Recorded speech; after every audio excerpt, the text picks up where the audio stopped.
Hello, hello everyone. Welcome to आज हामीहरू यो भिडियो प्रिभियस थर्ड इयरको business and strategy business environment strategy management भन्ने सब्जेक्टको chapter 1 introduction to business environment भन्ने टपिक पढ्न गइरहेका छौँ र यो हाम्रो chapter 1 introduction to business environment एक्जामको पोइन्ट अफ भ्यूले 10 मार्क्स प्लस 2 एउटा भेरी सर्ट आन्सर सोध्छ 2 मार्क्सको र एउटा लङ आन्सर क्वेसन सोध्छ 10 मार्क्सको गरेर 12 मार्क्सको लागि इम्पोर्टेन्ट च्याप्टर हो र त्यहाँ नगरिकन कोर्स कन्टेन्ट यो च्याप्टरको कन्टेन्टमा इन्टर गरौँ र पहिला हाम्रो टपिक छ बिजनेस इन्भाइरोमेन्ट किनकि हाम्रो च्याप्टरको नाम नै बिजनेस इन्भाइरोमेन्ट हो। बिजनेस इन्भाइरोमेन्ट भनेको के हो थाहा पाउनुपर्ने हुन्छ र यो business environment refers to all external भनेको बाहिरी र internal forces that influences a business भनेको हाम्रो बिजनेसको बाहिरी र भित्री तत्त्वहरू अथवा कारणहरू जसले हाम्रो बिजनेसमा असर पार्दछ, बिजनेसलाई इन्फ्लुएन्स गर्दछ, त्यसलाई हामीहरू environment every conditions events and influences that surround a business हाम्रो बिजनेस वरिपरिको जे कुराहरू घटना अथवा कन्डिसन्सहरू जसले पनि हाम्रो बिजनेसलाई असर पार्दछ त्यसलाई हामीहरू बिजनेस इन्भाइरोमेन्ट भन्दछौँ र यसले हाम्रो बिजनेस इन्भाइरोमेन्टको यस्तो इभेन्ट्स कन्डिसनहरूले हाम्रो डिसिजन मेकिङ हाम्रो बिजनेसको पर्फर्मेन्स र बिजनेसको ग्रोथमा प्रत्यक्ष असर पार्दछ। र अब फिचर्स र क्यारेक्टरिस्टिक्स अफ बिजनेस इन्भाइरोमेन्ट छ। यसको फिचर्स सुरुमा यो डाइनामिक हुन्छ, डाइनामिक इन नेचर, किनकि यो चेन्ज भइरहन्छ। अहिलेको बिजनेस इन्भाइरोमेन्ट 1 महिनापछिको बिजनेस इन्भाइरोमेन्ट अथवा 1 क्वार्टर पछिको बिजनेस इन्भाइरोमेन्टसँग सिमिलर नहुन सक्छ। कम्प्लेक्स भनेको it is very difficult to understand, बुझ्न गाह्रो हुन्छ बिजनेस इन्भाइरोमेन्ट। अनसर्टेन भनेको प्रिडिक्ट गर्न सकिँदैन, कति बेला कस्तो भइदिन सक्छ थाहा हुँदैन। र 4th नम्बरमा चाहिँ रिलेटिभिटी भनेको यो ठाउँ अनुसार फरक हुनसक्छ। अहिले हाम्रो एउटा business similar kind of business हाम्रो काठमाडौँमा एउटा किसिमको इन्भाइरोमेन्ट छ भने हाम्रो झापामा डिफ्रेन्ट हुनसक्छ। इन्टर रिलेटेड कम्पोनेन्ट्स एउटा बिजनेस इन्भाइरोमेन्टको एउटा पोलिटिकल फ्याक्टरले अर्को बिजनेसको कुनै फ्याक्टरलाई गर्दछ, एफेक्ट गर्दछ। र एक्सटर्नल र इन्टर्नल एलिमेन्ट्स दुईवटा एलिमेन्ट्स हुन्छ, एक्सटर्नल र इन्टर्नल, बिजनेसभित्रको र बिजनेस बाहिरको एलिमेन्ट हुन्छ। यति 6वटा हाम्रो बिजनेस इन्भाइरोमेन्टको फिचर्सहरू हो। र अब टाइप्स, बिजनेस इन्भाइरोमेन्टको टाइप्सहरू थाहा पाउनुपर्ने हुन्छ। इन्टर्नल इन्भाइरोमेन्ट हुन्छ एउटा, हामीले अघि नै भनिसक्यौँ इन्टर्नल इन्भाइरोमेन्ट छ। इन्टर्नल इन्भाइरोमेन्टभित्र भिजन, मिसन र गोल, अब्जेक्टिभ्स पर्दछ। एउटा कम्पनीको अथवा बिजनेसको भिजन, मिसन र अब्जेक्टिभ पर्दछ इन्टर्नल इन्भाइरोमेन्टमा। अर्को कम्पनीको कोर कल्चर पर्दछ, कम्पनीले कसरी काम गर्छ, कम्पनीको मान्यताहरू पर्दछ यसमा। म्यानेजमेन्ट स्ट्रक्चर, हाम्रो बिजनेसको म्यानेजमेन्ट स्ट्रक्चरहरू पर्छ, कसरी डिसिजन मेकिङ गर्छ, कसरी सिइओहरूको डिसिजन यताउता तिनीहरूको यसले पर्दछ यसमा इन्टर्नल इन्भाइरोमेन्टमा। इम्प्लोइज एन्ड लेबर फोर्स, हाम्रो इम्प्लोइहरू पर्दछ, लेबर फोर्सहरू पर्दछ अथवा यिनीहरूको युनियनहरू पर्दछ। फाइनेन्सियल रिसोर्सेस, कसरी फाइनेन्सियल रिसोर्सेस ल्याएको छ, कतिको ठुलो छ, सानो छ, यो सब कुराहरू पर्दछ। र टेक्नोलोजी र मसिनरी, कुन टेक्नोलोजी युज गरेको छ, मेसिनरी युज गर्छ, के कसो युज गर्छ, त्यो सबै कुराहरू इन्टर्नल इन्भाइरोमेन्ट पर्दछ। यो 5-6वटा कुराहरू हाम्रो बिजनेस इन्भाइरोमेन्टको इन्टर्नल इन्भाइरोमेन्टभित्र पर्दछ भने एक्सटर्नल इन्भाइरोमेन्टलाई 2टा क्याटेगोरीमा हालेको छ। एउटा माइक्रो इन्भाइरोमेन्ट सानो र एउटा म्याक्रो ठुलो विरत गरेर 2टा इन्भाइरोमेन्टमा हालेको छ।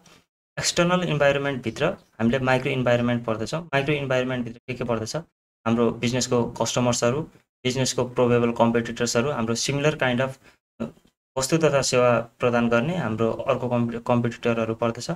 सप्लायर्स, हामीहरूलाई माल सामान सप्लाई गर्ने, सेवा सप्लाई गर्ने, तिनीहरू पर्दछ माइक्रो इन्भाइरोमेन्टभित्र। र डिस्ट्रिब्युटर्स एन्ड इन्टरमिडियरिज भनेको हाम्रो वस्तुहरू सामानहरू डिस्ट्रिब्युट गरिदिने, पुर्याइदिने अथवा ल्याइदिने र इन्टरमिडियरिजहरू पर्दछ। अर्को हाम्रो कम्पनीको सेयर होल्डर्सहरू अथवा इन्भेस्टर्सहरू पर्दछ। र मिडिया र पब्लिक त जहिले पनि के हुन्छ, यो भनेको इन्भाइरोमेन्टमा पर्छ मिडिया र public.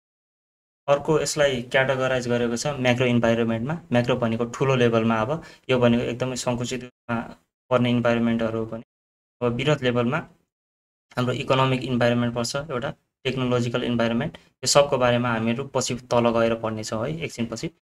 Social environment, political environment र लिगल इन्भाइरोमेन्ट, यसरी 5वटा म्याक्रो इन्भाइरोमेन्ट पर्दछ। अब अर्को टपिक रहेको छ हाम्रो significance of understanding business environment. हामीले बिजनेस इन्भाइरोमेन्ट,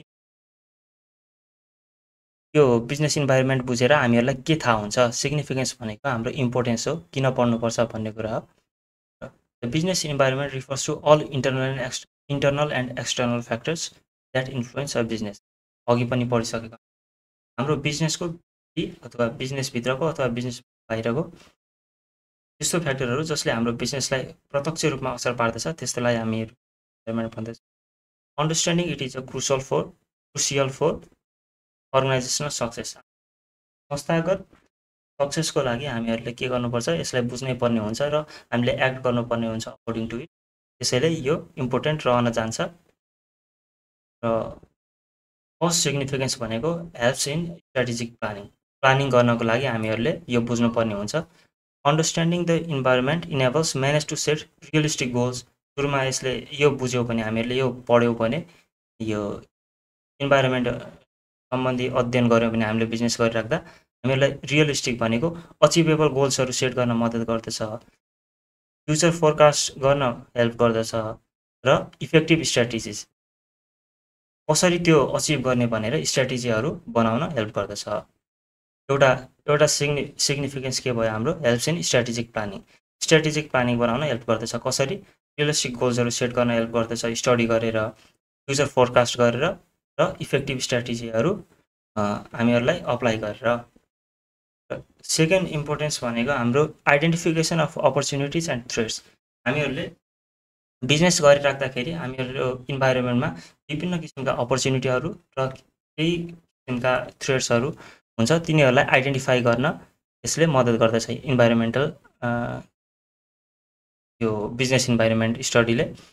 इन्भाइरोमेन्टल एनालाइसिस, हामीले इन्भाइरोमेन्टको एनालाइसिस गर्दाखेरि के हुन्छ, हामीले आफ्नो कम्पनी, बिजनेस अथवा फर्मलाई के गर्न मद्दत गर्दछ त, मार्केटमा रहेको इमर्जिङ अपर्च्युनिटिज, जस्तै न्यू मार्केट्सहरू, नयाँ मार्केटहरू हामीले कसरी एक्सपान्ड गर्न सक्छौँ, हामीले कसरी आफ्नो वस्तु तथा सेवाहरू अझै बढी दिन सक्छौँ, गर्न सक्छौँ भनेर इमर्जिङ अपर्च्युनिटीहरू आइडेन्टिफाई गर्न मद्दत गर्दछ भने, र थ्रेट्सहरू पत्ता लगाएर त्यो मिनिमाइज गर्न हेल्प गर्दछ है त।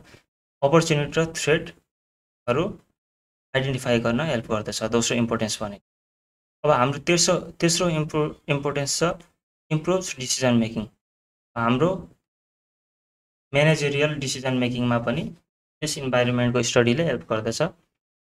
Better knowledge of environmental forces भनेको हाम्रो वातावरणमा रहेका विभिन्न किसिमका हामीलाई इन्फ्लुएन्स गर्ने तत्त्वहरूको राम्रो नलेज भयो भने it enables managers to make informed and timely decisions. भनेको इन्फर्मेसन भएको र टाइमली भनेको समयमा नै डिसिजन लिन हेल्प गर्दछ र रिड्युसिङ अनसर्टेन्टी। अब फोर्थ इम्पोर्टेन्स भनेको इन्हान्सेस एडाप्टेबिलिटीहरू इन्हान्स गर्दछ। भनेको त्यसमा नयाँ किसिमका कुनै अपर्च्युनिटीहरू देख्यो भने त्यसैमा आफ्नो बिजनेसलाई ढाल्न अथवा कुनै थ्रेटहरू छ भने त्यहाँबाट टाढा राख्न, आफ्नो त्यस्तो किसिमको थ्रेटहरूबाट बिजनेसलाई टाढा राख्न मद्दत गर्दछ। अब सपोर्ट्स कम्पिटिटिभ एडभान्टेज भनेको मार्केटमा विभिन्न कम्पिटिटर्सहरू हुन्छ, इन्डस्ट्री कन्डिसन्सहरू हुन्छ, त्यहाँबाट त्यो कम्पिटिसनमा हामीहरूले बिजनेस स्क्यानिङ, त्यो इन्भाइरोमेन्टल स्क्यानिङ अथवा इन्भाइरोमेन्टल एनालाइसिस छ भने, अथवा बिजनेस इन्भाइरोमेन्टको स्टडी छ भने हामीहरूले कम्पिटिटिभ एडभान्टेज लिन सक्छौँ। हामीहरूको त्यसमा कम्पिटिटर्सहरूको बिहेभियर पनि हामीहरूले स्टडी गरिसकेका हुन्छौँ, त्यसैले कम्पिटिटिभ एडभान्टेज हुन्छ, उनीहरूले कम्पिटिटिभ एडभान्टेज हुन्छ त्यसरी। र इन्करेजेस इनोभेसन एन्ड क्रिएटिभिटी। हामीहरूले बिजनेस इन्भाइरोमेन्टको स्टडीले इनोभेसन र क्रिएटिभिटीमा हेल्प गर्दछ। Motivates companies to innovate products. हामीले स्टडी गरिसकेपछि आफ्नो मार्केटमा ट्रेन्डिङ प्रडक्ट्सहरू के छ त, त्यसै अनुसारको प्रडक्टहरू बनाउन सकिन्छ। इम्प्रुभ सर्भिसेस भनेको कसरी बेटर सर्भिसेसहरू डेलिभर गर्न सकिन्छ त्यसमा मद्दत गर्दछ। र एडप्ट मोडर्न टेक्नोलोजी। त्यो स्टडीले मोडर्न टेक्नोलोजीहरू पनि एडप्ट गर्न हेल्प गर्दछ। अब 7th इम्पोर्टेन्स भनेको हाम्रो helps in risk management. Risk management गर्न मद्दत गर्दछ। कसरी? रिस्क कसरी आउने हो? इन्भाइरोमेन्टबाट आउने रिस्क हो, इन्टरनल रिस्क हो। हामीले बिजनेस स्टडी गर्दाखेरि हामीहरूले सबै त्यो प्रोबेबल रिस्कहरू स्टडी गरिसकेका हुन्छौँ र त्यो रिस्क कसरी मिनिमाइज गर्ने भनेर हामीहरूले स्क्यानिङको क्रममा नै एनालाइसिसको क्रममा थाहा पाइसकेका हुन्छौँ। त्यसले के हुन्छ? रिस्क पनि म्यानेज हुन्छ। र 8th एडभान्टेज भनेको ensures compliance with laws and regulations. Business इन्भाइरोमेन्टको हामीले म्याक्रो इन्भाइरोमेन्टमा पढेका थियौँ, लज र रेगुलेसन्सहरू। लिगल इन्भाइरोमेन्ट पढेका थियौँ है। यसरी म्याक्रो इन्भाइरोमेन्ट स्टडी गर्दाखेरि हामीले पोलिटिकल र लिगल इन्भाइरोमेन्ट, लहरू, कानुनहरू, रुल्सहरू, यस्तो कुराहरूको बारेमा हामीहरूले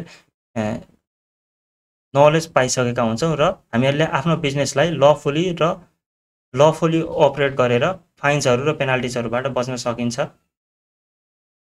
र 9th एडभान्टेज भनेको इम्पोर्टेन्स भनेको फेसिलिटेट्स इफेक्टिभ रिसोर्स एलोकेसन। भनेको हाम्रो रिसोर्सहरूलाई प्रोपरली कसरी एलोकेट गर्न सकिन्छ।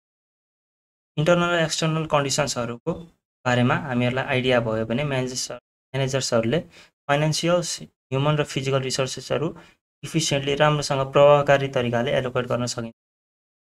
र 10th एन्ड लास्ट हाम्रो एडभान्टेज भनेको बेटर अन्डरस्ट्यान्डिङ अफ कस्टमर्स। हामीले बिजनेस इन्भाइरोमेन्ट स्क्यानिङ गर्दा, एनालाइसिस गर्दा हामीहरूले आफ्नो प्रोबेबल कस्टमर्स अथवा एक्जिस्टिङ कस्टमर्सहरूको बारेमा के गरिन्छ? राम्रो स्टडी हुन्छ र यसले गर्दा हाम्रो कस्टमर्सहरूले के मन पराउँछन्, कसरी बाई गरिरहेका छन्, यस्तो ट्रेन्डहरू हेरेर के गर्न सकिन्छ? कस्टमर्सहरूलाई राम्रोसँग बेटर तरिकाले बुझ्न सकिन्छ। Okay everyone, thank you so much for watching. Wait for part 2.